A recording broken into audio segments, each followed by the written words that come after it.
Today, the American Embassy will be moving from Tel Aviv to Jerusalem.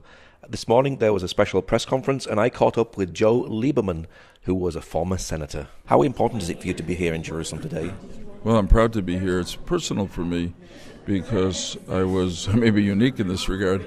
Maybe the only person here today who was in the U.S. Senate in 1995, worked very hard to pass the Jerusalem Embassy Relocation Act. I was always disappointed, really, at times angry, that presidents of both parties suspended its implementation. It really shouldn't have been controversial that we were locating our embassy in the city that the host country, our great ally, Israel, recognized as its capital. But finally, and give credit where it's due, President Donald Trump did the right thing. And so for me, it's a celebration of the U.S.-Israel relationship. It's a celebration in my lifetime of the growing closeness between Christian and Jewish groups about Israel. And of course, it all comes from a very strong place, which is the Bible and shared belief in God. Do you feel the sense of history today? I do. It's a big step forward. I mean, when you think about it, here's a city that was declared in some sense the capital of Israel 3,000 years ago by King David. And every time there has been Jewish sovereignty over Israel, Jerusalem has been the capital. So 70 years ago, the State of Israel is reestablished. In 1967, Jerusalem is reunited.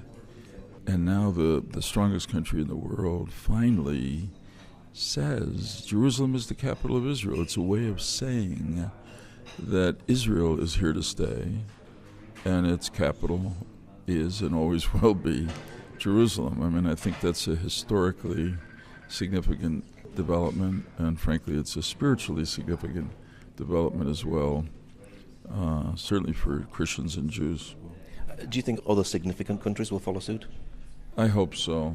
I mean, to me, it's just realistic. And, you know, what I want to stress is that it was a discriminatory exception for Israel to be the only country in the world where the United States and other great powers, including in Europe, don't put their embassies in the city the country calls its capital. The second thing is our embassy is going to go in West Jerusalem. There's no rational outcome to two-state peace negotiations that would make West Jerusalem not part of Israel. So it doesn't determine anything about the peace process. And to say that it does is to give a kind of false excuse for not engaging again in an attempt to create peace. What's your prayer finally for Palestinians and Israelis?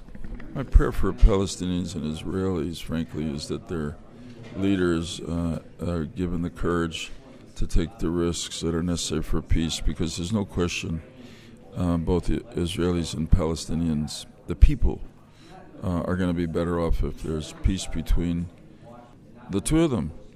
And I know that a majority of people in Israel yearn for such a peace. I believe it's true among the Palestinians.